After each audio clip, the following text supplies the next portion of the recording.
नवी मुंबई व रायगड जिल्ह्यातील ताज्या बातम्या आणि घडामोडींसाठी सबस्क्राईब करा वादळवारा लाईव्ह चॅनल आणि दाबा बेल आयकॉन।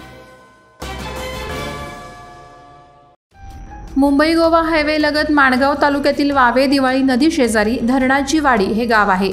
या गावाची स्मशानभूमी गावापासून 2 किलोमीटर अंतरावर आहे। याचाच फायदा घेऊन या स्मशानभूमीत काळी जादू, विकृत विद्या आणि देवदेवस्की केली जात असल्याचा प्रकार आता समोर आलाय।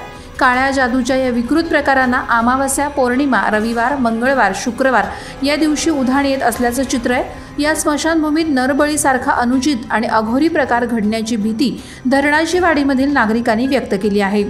धरणाची वाडी गावातील कोणी व्यक्ती मृत्युमुखी पडल्यास मृतदेहावर गावाबाहेरील स्मशानभूमीवर अंत्यसंस्कार करण्यात येतात। मात्र प्रेत घेऊन ग्रामस्थ या मार्गावर जात असताना तिथे नेहमीच जादूटोण्याचा प्रकार घडलेला दिसून येतो।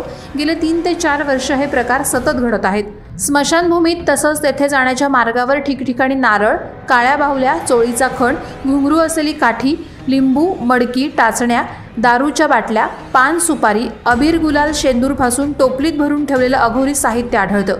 त्यामुळे स्मशानात प्रेत जाळण्यासाठी ग्रामस्थ जाताना हे प्रकार पाहून भयभीत होत आहेत। मनात भीती बाळगून हे सर्व उतार्याचे साहित्य उचलून बाजूला करावं लागतं। मात्र कितीदाही हा प्रकार साफसफाई करून काढल्यानंतर पुन्हा काही दिवसांनी असाच काळ्या जादूचा प्रकार केलेला धरणाची वाडी ग्रामस्थांना स्मशानभूमीच्या परिसरात पाहायला मिळत आहे। याबाबत आता कठोर पावलं उचलत ग्रामस्थांनी माणगाव पोलीस ठाण्यात रीतसर तक्रार देणार असल्याचं आणि गावातील काही संशयित बुवा बाबा भगतांची नावं पोलिसात देणार असल्याचं सांगितलं आहे। वादळवारा लाईव्हसाठी गौतम जाधव, इंदापूर। नवी मुंबई व रायगड जिल्ह्यातील ताज्या बातम्या आणि घडामोडींसाठी सबस्क्राईब करा वादळवारा लाईव्ह चॅनल आणि दाबा बेल आयकॉन।